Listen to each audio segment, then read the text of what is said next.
Mga day, itong ganap na to is last April pa and this is our very first weekend getaway ni Andoy.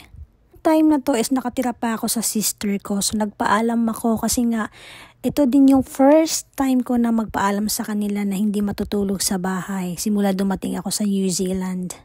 So buti nga mga day, pinayagan ako kasi bago pa lang kami ni Andoy niyan. At sobrang nga akong nag-enjoy dahil sa biyahe kasi kita nyo naman yung mga puno, sobrang colorful. At saka first time din namin ni Andy gumala ng medyo malayo-layo. 1 hour and 30 minutes lang naman yung biyahe mga day.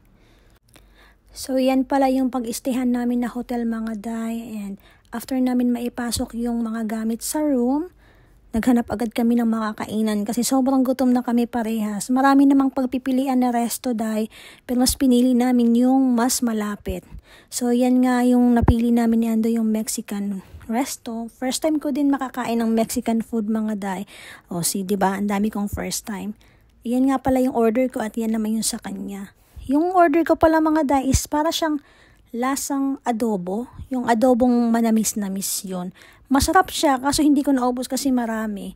So after nga namin kumain yan, dumiretso na kami ng Hamilton Garden. See you sa part 2 mga day. Daghang salamat!